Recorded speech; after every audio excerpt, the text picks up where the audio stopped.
Hello, and thank you for coming. Welcome to the celebration of the life of Dr. Jennings Bryant.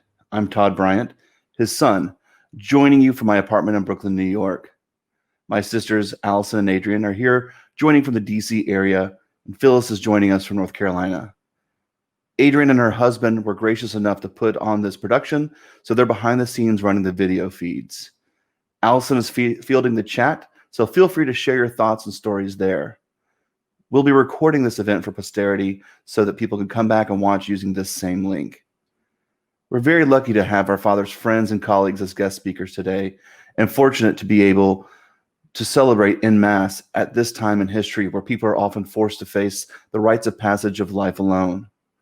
My father would be truly touched to know that so many of you are here to share in the celebration of his amazing life. And he'd also dig the fact that we're using communication technology to bring his world closer together.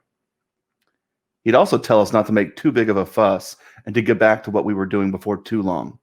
I also know that we're 30 minutes into the first half of a Bama game. So with that in mind, I leave you with a Roll Tide and hand the reins over to Art Rainey, who is the master of ceremonies for this event. Thanks so much, Todd.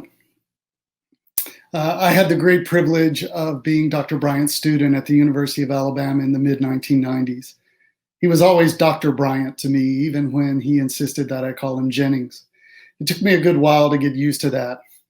For 25 years, he was my mentor, my research collaborator, my writing coach, my career advisor, my parenting counselor, my sounding board, my cheerleader, and by a stroke of great fortune, my dear friend. At the outset of this event, I want to again express our collective and deepest condolences to Phyllis, Allison, Todd, Adrian, Stacy, and Angie, to his sons-in-law, Paul and Chris, his sisters, Mimi and Sarah, his brother-in-law, Reed, and of course, his grandchildren, who is so clearly adored above all else. Sarah Beth, Bennett, Garrett, Jason, Samantha, Isabella, Gabrielle, and to countless aunts and uncles, cousins, nieces, nephews, I sincerely hope that the brightness of Jennings' life and legacy will comfort you and help guide you through these dark days. For those of you who are viewing this event live, and for those of you who will view it later, please consider dropping a note in the comment section here on the YouTube page.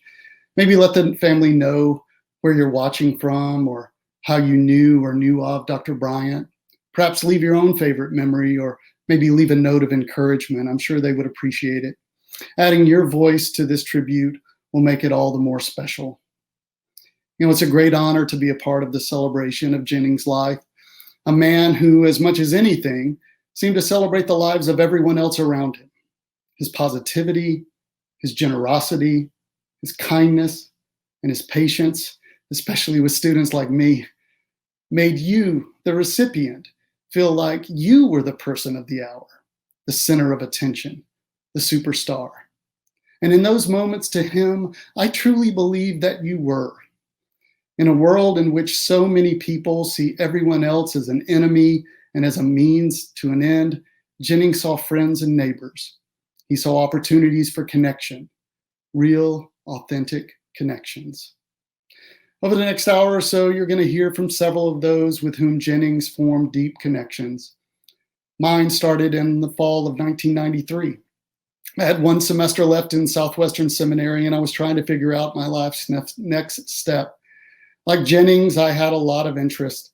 I was considering doctoral work in religion and philosophy and ethics, and communication was really kind of a wild card.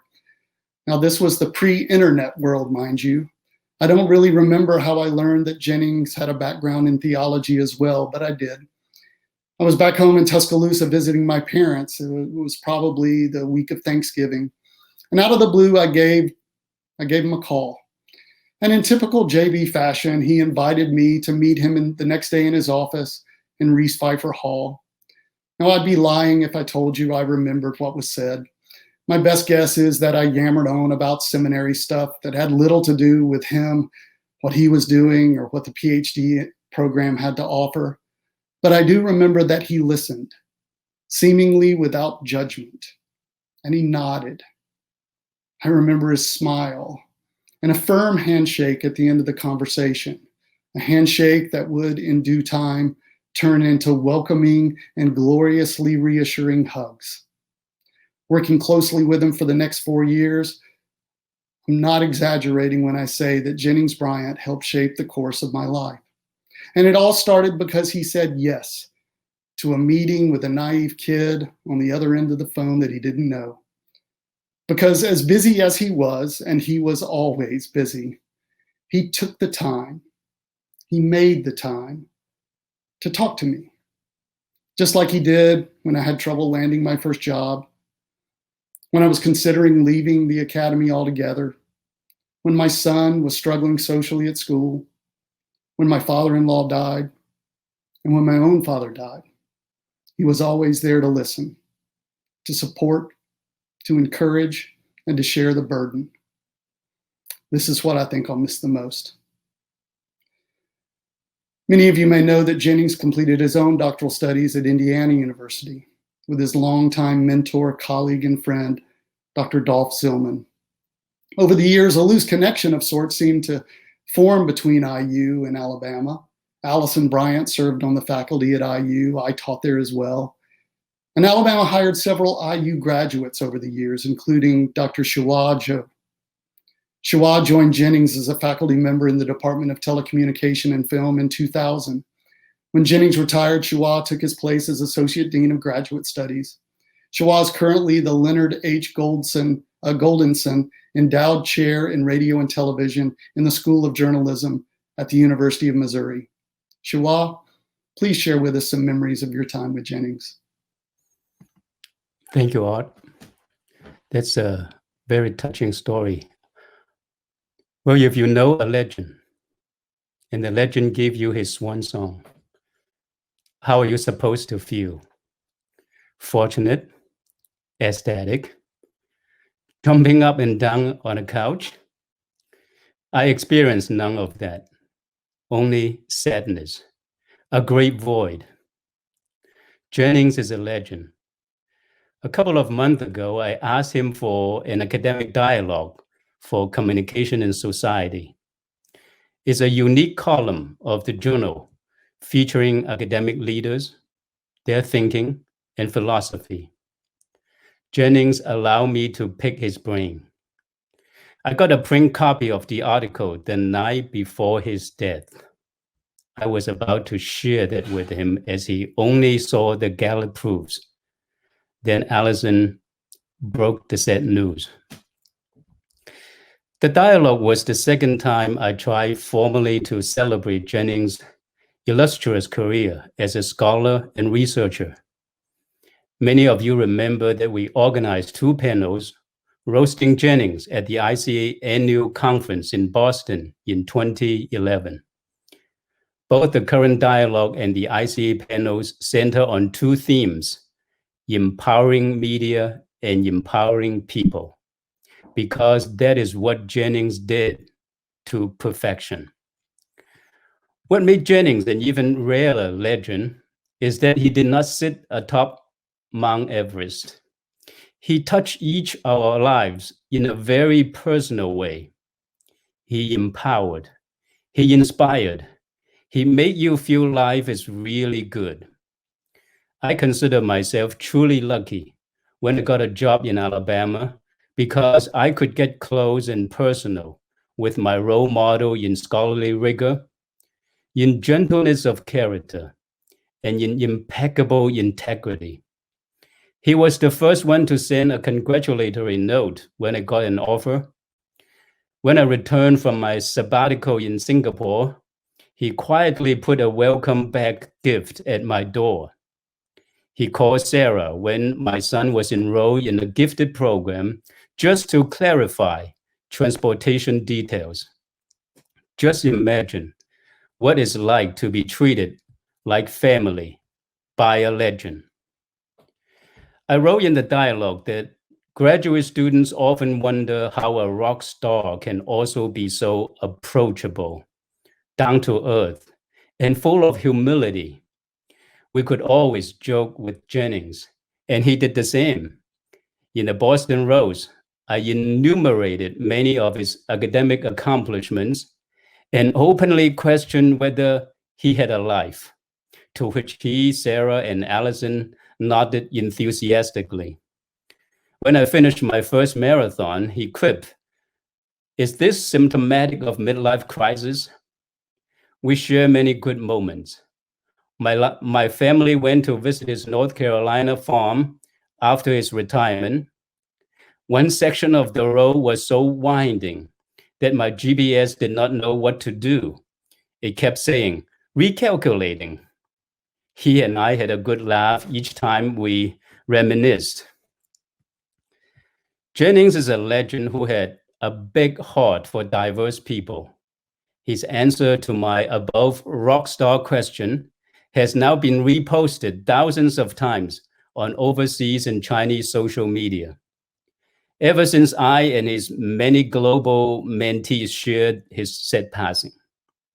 He said, "Being a teacher at a research university is an incredible gift and honor because you are constantly coming into contact with ambitious, personable, incredibly gifted individuals. If you are too so on yourself, if you are always trying to stroke your own ego, you miss so many rare opportunities to learn from those who surround you. Each of us has things to teach others." He truly believed that. I took him to Beijing after the 2002 ICA conference in Seoul, where he was installed as ICA president. You should see his fascination with people and culture. Jennings, I hope you already knew how utterly and shamelessly grateful I am to you for the endless ways you have enriched my life.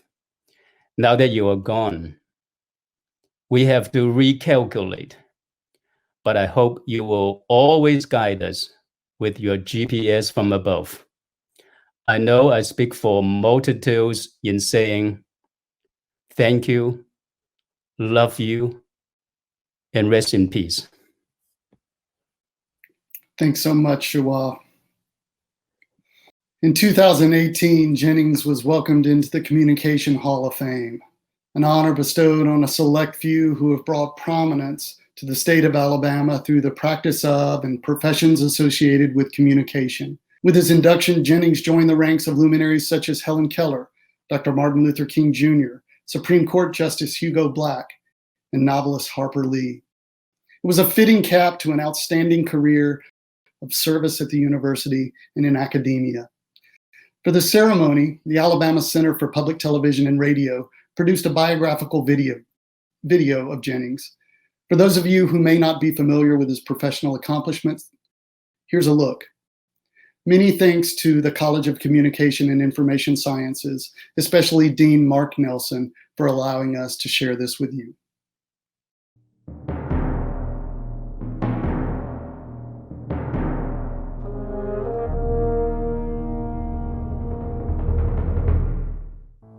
Jennings's work has literally shaped the field of media effects research. The cascading effect of his impact is, I don't know how you'd even begin to measure it.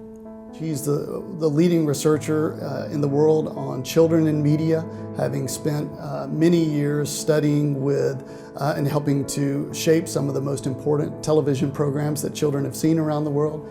I was one of these people that tried on so many different careers. Even as a child, I saw myself doing lots of different things. I saw myself being a physician. I saw myself being an attorney. I saw myself being a social worker. So I tried on a lot of different things in my mind. One of the things that I pursued from the very beginning was, whatever I do, I'm going to have some opportunity to teach. Jennings has a unique ability to communicate, right? It's no surprise that he is in the field that he's in. Many of the important questions in communication hadn't been asked, much less answered. And so that drove me into the area of communication. Time that he spent with a children's television workshop, which is now Sesame Workshop, working on Sesame Street.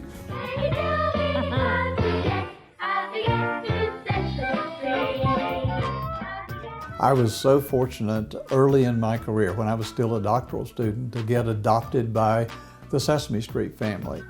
I was brought in to create new methodologies to test the effectiveness of every Sesame Street and every electric company segment. We're gonna turn it on. We're gonna bring in the power. Initially, people had been looking at what's the effects of television on children. Well, we changed that very quickly to how do children learn from television? How do they process information? And so we sort of changed the formula for the media and children environment. Part of Jennings' mentorship, at least for me, expanded beyond the laboratory, beyond the classroom, to his own farm. He had Thanksgiving dinners. He offered places for grad students to stay that needed like a place in between when housing was open or during moving times on campus. We had a couple here yesterday who had spent the day with me just sitting on the front porch rocking and talking about their times where we came up to the farm, and I would pay them to help me cut brush or to do weed eating or to mow, and they thoroughly enjoyed it. We had some students that spent the bulk of the summer up here while we were working on a research project. Ostensibly to talk about research. What we ended up doing, though, is doing a lot of bush hogging and weed eating of the property that he has there, which was a tremendous amount of fun. We would work together and we would do research together, then we would hike together, and then we would swim in mountain streams or go to lakes. And it was a grand experience of bonding, and certainly it built the kind of relationships that have lasted throughout the years by having that kind of experience. It was after a long day of weed eating that we then pour ourselves a small glass of homemade lemonade, sat out on the front porch, and that's when the ideas really began to blossom. My best writing was always done here. My best thinking was always done here. The rocking chairs were my best podium and the best place for generating ideas. Those moments are the ones that I cherish more than any when I think about the time that I spent with Jennings.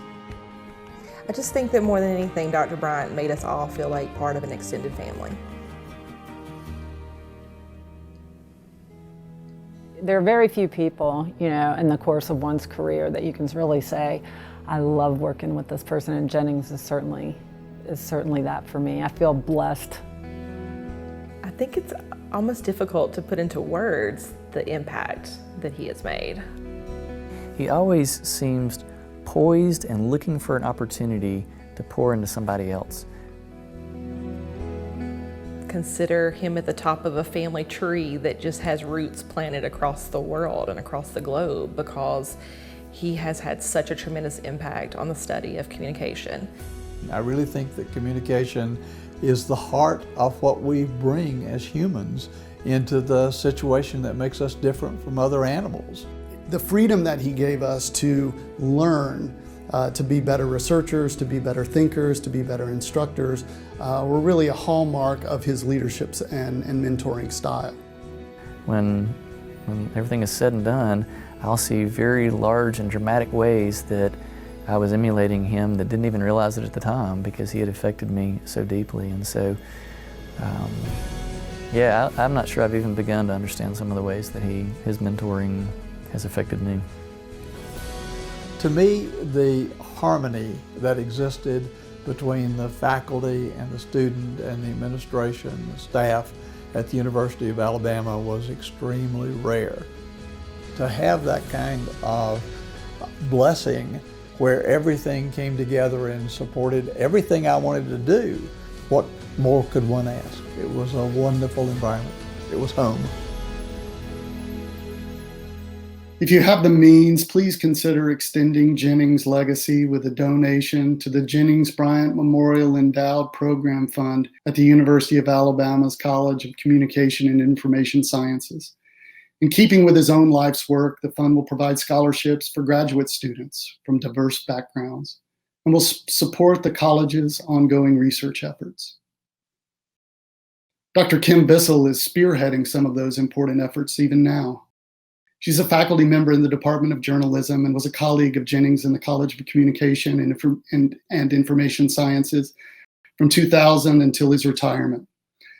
Of particular importance to me personally, Dr. Bissell is also the director of the Institute for Communication and Information Research, a position held by Jennings for 25 years, from which he impacted the lives of countless students and clients through the meaningful and socially important studies highlighted in the video, a legacy that lives on now through Kim's own work. Jennings was a mentor and a tremendous friend to Kim and her daughters, both in Tuscaloosa and so often during their visits to the farm. Dr. Kim Bissell. I would like to thank Allison, Todd, Adrian, and Phyllis for giving me the opportunity to share a few thoughts about Jennings. It's truly an honor to be able to do so, and I'm most grateful for this opportunity. As I was trying to think of adjectives or phrases to describe Jennings, these three words kept coming to mind: joyful, genuine, and gracious. While there are so many other words or attributes that could be used, as I've reflected in my interactions with Jennings, it seemed that these were the most appropriate descriptors. I first met Jennings when I was interviewing for the job that I have now at the University of Alabama. When I saw that I had a meeting scheduled with him, I'm not going to lie, I was a little bit nervous about meeting this icon and giant in our field. Some of my previous encounters with other icons in the field had not been particularly pleasant. As I walked into his office on the 4th floor of Reese Pfeiffer, in the office that I now have, he greeted me with a big smile, the one that you saw every time you met him or passed him in the hallway. Within 1 minute, he had me laughing. Within 5 minutes, he had created a climate that was calming. And at that point, my anxiety and nervousness went away. By the end of the conversation, and I don't think we talked too much about research, if I'm being perfectly honest, I had learned so much about the things that brought him joy, his family especially. And in so many conversations that I had with him later, I was always reminded of how joyful he was. I remember saying to him right as I was walking out that door in the total amateur hour, things not to say during an interview kind of way, "You are so nice. You're Jennings Bryant, and you are so nice." And he said to me, "I'm just a man. There's no other way to be." I walked out of his office thinking, if I'm offered this job, I'm taking it. Because if I can have Jennings Bryant down the hallway, I'd be the luckiest person around. And I certainly was. I had so many conversations with Jennings in his office or passing him in the hallway, and he was always smiling, always joyful, always exuding a sense of grace and gratitude for what he considered his blessings, his family, and the work that he was doing in research and teaching. I was fortunate enough to have gotten an invitation to visit Jennings at the farmhouse in Marion. And when we pulled up for that first visit, he pointed out to my younger daughter, Emma, the swing that she could use and the grass that she could play on. Shortly thereafter, he asked her if she wanted to go on a tractor ride. She, of course, was incredibly excited about that. As they pulled away on the tractor, my first thought was, my daughter is going off on a tractor ride with Jennings Bryant. And my second thought was, why am I not going off on a tractor ride with Jennings Bryant? Over the course of the years, I had the opportunity to visit so many more times. And as I pulled up into the farmhouse, Jennings would often be coming in from working on the farm. So we had these deep conversations, often on the porch, and here he was sitting in overalls or work clothes. There were no pretenses in any of the conversations. He was clearly sincere and genuine in the advice that he shared and in the guidance he provided. And as I look back during these years when I was trying to navigate the crazy world of academia, it's his words and advice that I remember the most. He didn't sugarcoat it, and he didn't paint a rose-colored picture for me. He gave it to me straight. But in doing so, he was sharing that pathway to success. He genuinely cared about me as he cared about so many PhD students he supervised. And as I've heard so many others say in the last week, he believed in me in a time when I didn't quite believe in myself. His genuine care and interest in me provided me the confidence I needed as I was stepping into the very big shoes that he had left as the director of the ICIR. As all of you know, Jennings was an ordained minister, and I'm the daughter of a minister. And having Jennings as my friend was like having my dad here, when my dad was actually more than 1,000 miles away. I've always thought of Jennings as my academic dad, but in truth, he was so much more than that.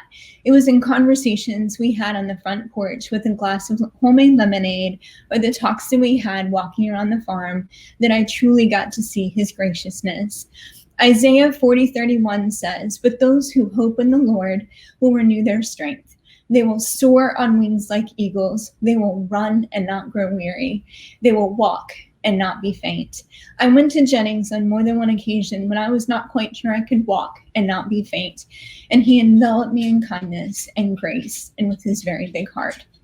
Jennings was indeed an icon and a giant in the field of mass communication and media effects, and his words will guide so many others in the years that follow.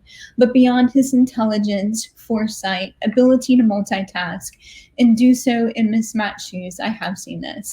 His heart, his smile, his laughter, and his way of bringing a sense of calm to whatever meeting or defense he was sitting in was something that always stood out to me. After joining the University of Alabama and totally taking advantage of the fact that Jennings was just a hallway away, I had the good fortune, if you want to call it that, of sitting in faculty meetings where Jennings was in attendance. If I'm being honest, I'm not totally sure he was a big fan of those. But there we would sit, sometimes on opposite sides of the room, and he would look over at me and just smile with his big smile. And in that exchange, I knew I wasn't walking down the path alone, whether it was suffering through the faculty meeting or walking through my own journey, professionally and personally. He was always lifting me up.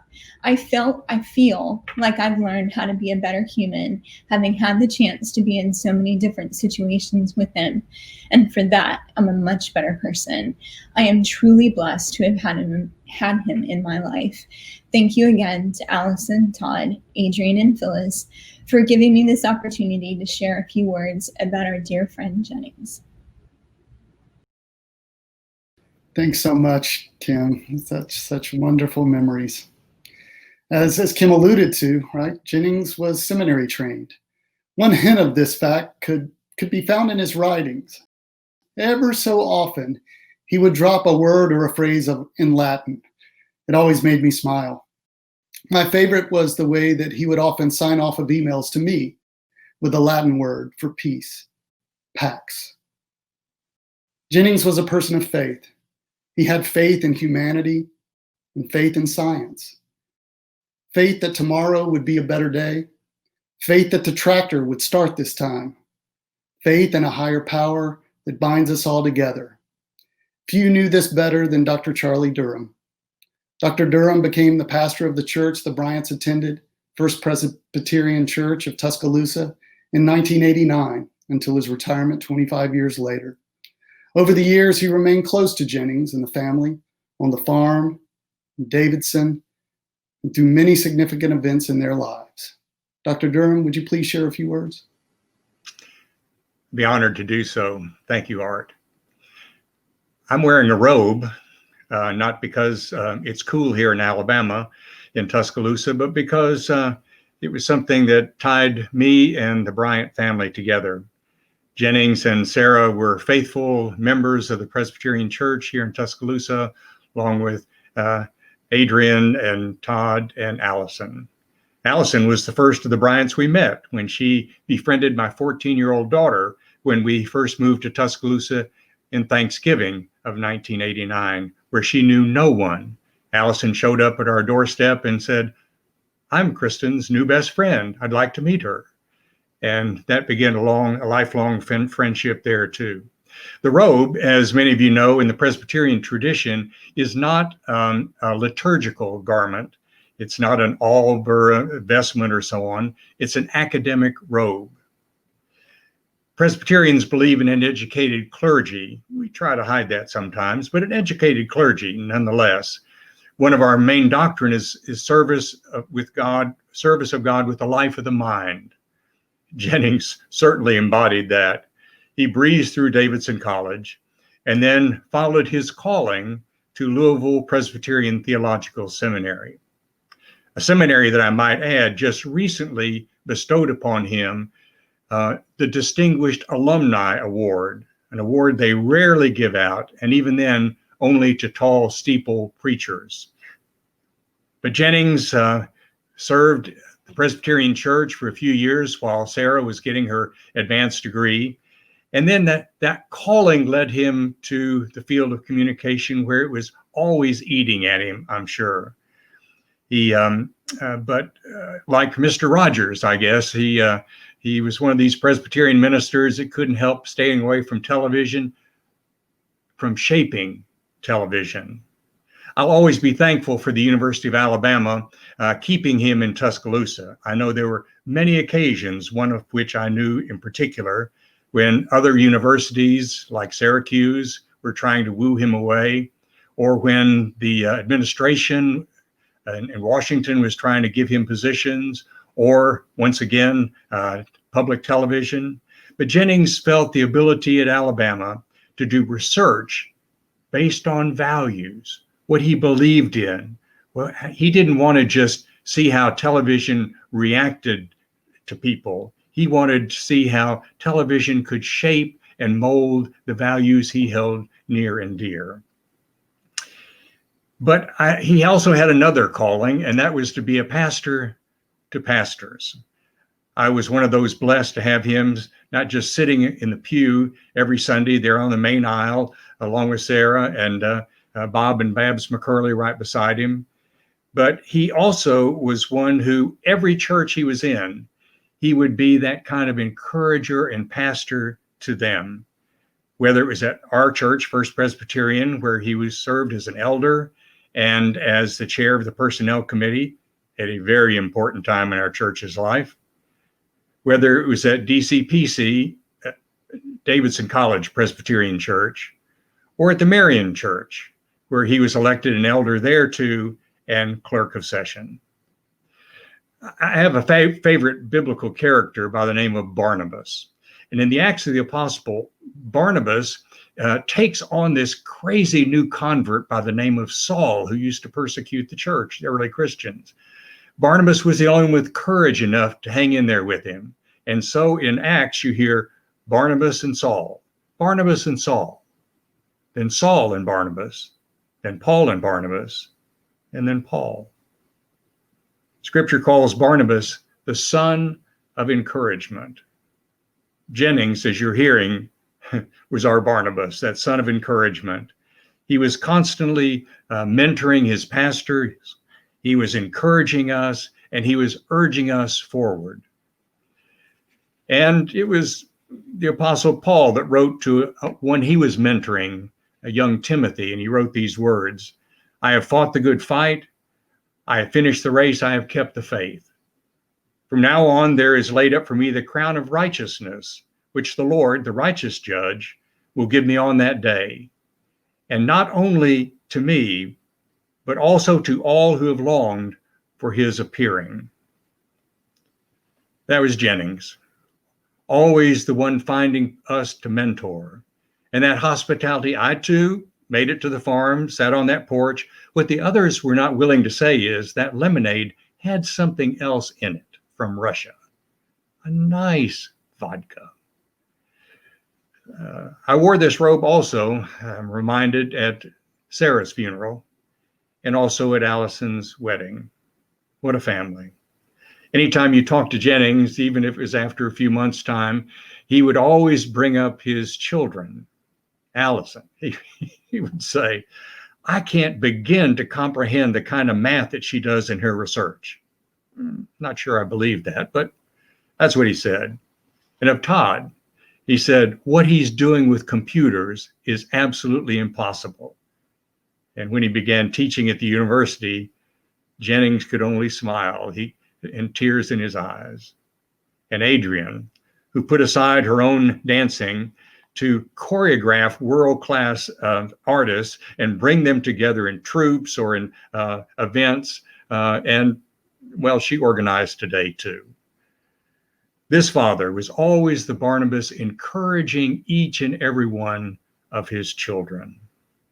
St. Augustine once wrote in his Confessions, "Thou hast made us for thyself, O Lord, so that our hearts are restless till they find their rest in thee. There was not just an academic restlessness in Jennings, there was a personal restlessness. There's always a desire to press on, to move forward. Phyllis joined him in that journey, and maybe more than she bargained for, moving to Davidson, building a new home and settling in there, only to be uprooted and to return to the mountains, to that upward call there. And Phyllis was his constant companion back and forth to doctors and to hospitals, and was there all the way to the end. We are so thankful for her witness and her love. I'm told that Jennings' ashes, in part, have been interred at the beautiful English garden that he nurtured there on the farm. A third of them will go to the graveside of Sarah, and a third also go with Phyllis and her family. It is an upward call, and Philippians is the last letter that Paul supposedly wrote, and it was to the church he loved the most. It's like writing to family, and he wrote these words: "Not that I have already obtained this, the resurrection of the dead, or am already perfect, but I press on to make it my own because Christ Jesus made me his own. Brethren, I do not consider that I have made it my own, forgetting what lies behind and straining towards what lies ahead. I press on towards the goal of the prize of the upward call of God in Christ Jesus." The upward call of God in Christ Jesus. But also when I think of Jennings, like him, I think of a joyful man, jovial, probably, always a joke, always an amazing insight into things. He lifted our spirits and made us feel 1,000 feet tall. And so Paul in that last letter wrote these words: "Rejoice in the Lord always. Again, I will say rejoice. Let all know your forbearance. The Lord is at hand. Don't worry about anything, but in everything, with prayer and supplication, with thanksgiving, let your requests be made known. And the peace of God, which passes all understanding, will keep your hearts and minds in Christ Jesus our Lord." Joy. That's what he was. He lived it. He inspired it and all around him. And then there are these words that follow right after that, that could be Jennings' word too. Paul, back before the Gospels were written, was willing to set himself up as an example to follow. Jennings never would say that, but that's what he did, didn't he? And so these words: "Finally, beloved, whatever is true, whatever is honorable, whatever is just, whatever is pure, whatever is pleasing, whatever is commendable, if there is any excellence, if there is anything worthy of praise, think about these things. Keep on doing the things that you have learned and received and heard and seen in me, and the God of peace will be with you." Thanks be to God for the gift of Jennings Bryant. Well done, good and faithful servant.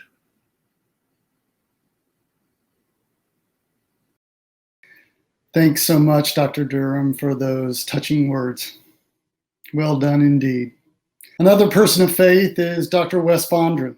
Like Jennings, he too completed a seminary degree before starting his PhD. Wes is another former student of Jennings and a longtime mentee. He teaches at Coastal Carolina University as professor of communication theory, research, and methods, and served there as department chair. He lives with his 4 children now in Myrtle Beach, South Carolina. Wes? Thanks, Dr. Rainey.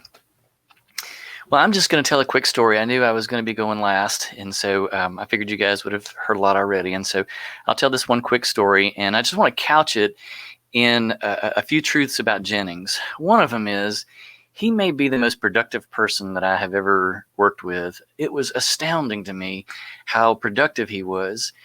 And I had worked with a few productive people before and found them to be less than gracious if everyone else wasn't productive.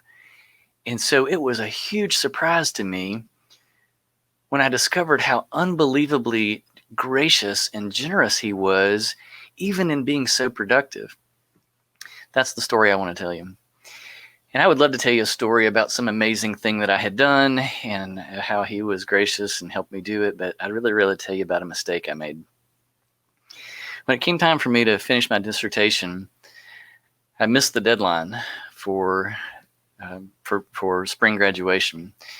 And Jennings was very gracious about it and said, well, we all leave in, the second week of May. And so you missed the deadline. And so I went ahead and applied for August to take care of my dissertation. And he called me up and said, let me see if I can get everyone else. If I can get them all, let's try to do the first Monday in June. And I said, I thought you guys were all gone. He said, yeah, we'll all, I'll take care of it. And he did. He took care of it. So 8 o'clock in the morning, the first Monday in June, I defended my dissertation. And after it was over, it lasted about 3 hours. And after it was over, it was lunchtime. And of course, I was all emotional and stuff. And I asked him, I said, can I take you to lunch? He chaired my dissertation. Can I take you to lunch? And he said, I'd love to, my main man, but I got to get back to North Carolina. I got to help somebody with something in the morning. My first thought was, well, that's really great. He's here helping me in my dissertation, and then he's going to go and leave immediately and drive 6.5 hours to help somebody else. Then my second thought was, he said, get back to North Carolina. And I said, Dr. Bryant, how long have you been in Tuscaloosa? And he said, I left yesterday after church. I left North Carolina yesterday after church. And I realized, because of my mistake, he spent 13.5 hours in the car just coming down so I could defend my dissertation. This is what I mean by being gracious and helping other people be productive. Now, he pushed people for sure, but he did it in a very gracious way. But the word that I want to point out is how unbelievably generous he was with his time, with his mind. And if you're a student of his, you know what I mean by that. He was so generous with his mind. He was generous with his name. I saw students, and I did too, I saw students at conference that would spend his name like currency. They would go around just telling people, hey, yeah, I'm a student of Jennings Bryant's.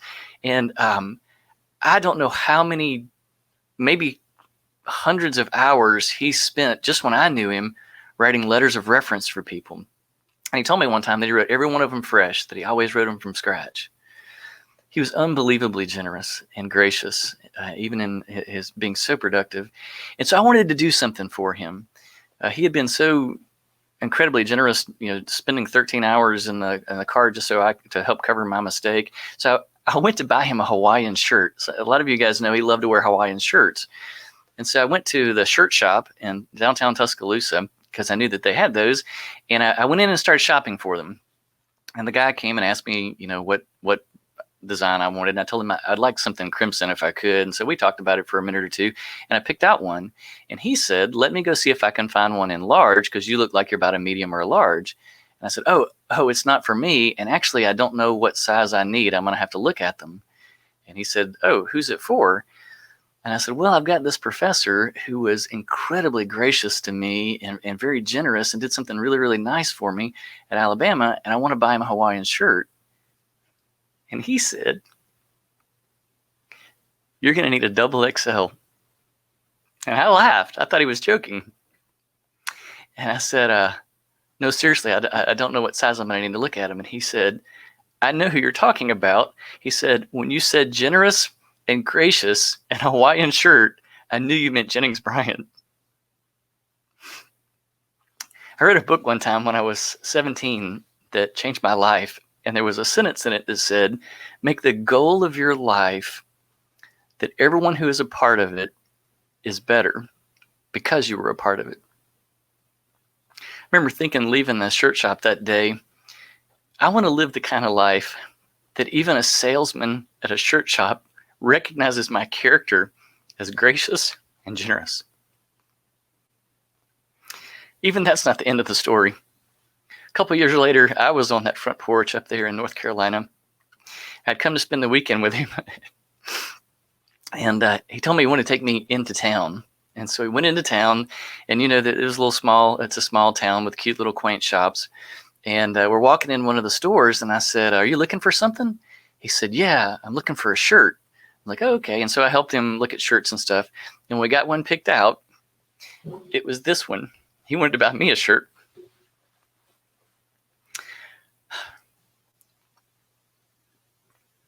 He was very generous. He was generous with his time. He was generous with his heart. He was generous in lots of ways. And I honestly never thought he could be more productive. And when he retired, I saw his activity explode in a way that I never thought I could imagine the day that he discovered the like button in Facebook. Everybody I knew that had any connection to him, he had beat me to the story and liked it and commented. And it was astounding how well he kept up with people and stayed connected. One time, I think he may have liked something before I actually got it posted.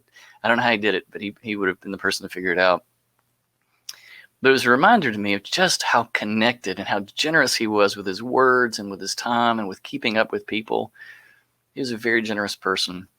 Very, very generous. And I can't think of a better way to honor him with generosity. And I hope a lot of us, I hope a lot of people are willing to be generous and donate to his fund. He was a very, very great mentor, a loving friend, and I'm going to miss him dearly. Thank you. Thanks so much, Wes. Those are fantastic memories. Jennings Bryant was a superstar in the field of communication, both in academic and professional circles. He was a celebrated teacher and writer and editor, a valued colleague, mentor, and leader. But he was also a trusted and caring neighbor, a community member, congregant, citizen, board member, volunteer. And he was a beloved husband and father, brother, uncle, and son. He was curious and funny and warm and long-suffering, well, at least usually. He was gentle and gracious and giving. And he was so sweet. He was good-natured, and he was infinitely kind. You know, people often talk about the family that you're born into and the family that you choose, your friends. Both are incredibly important in our lives. But we don't often acknowledge another family, and that's the one that chooses you. Jennings Bryant approached the world both figuratively and quite often literally with arms wide open. If you let it, his gravitational pull would draw you into his orbit, and there you would meet his true family, Sarah, the kiddos, as he used to call them, and later Phyllis. All of them just as loving and lovely and kind as he. And he shared them. He was so proud. And you too became part of the family. And so now, those of us in the family Jennings chose, his extended family, we wrap our arms around you, Phyllis, and Allie, and Todd, and Adrian, and all the rest. Your husband, your father, your gentleman farmer inspired so many. We proudly carry the family banner with you, and we will continue to celebrate his life, a life well lived, filled with smiles and laughs and hugs and love and hope. On behalf of the Bryant family, both real and extended, I thank you for joining us. I encourage you to stick around for a loving flip through the Bryant photo album. Take care, be well, and Pax, peace be with you.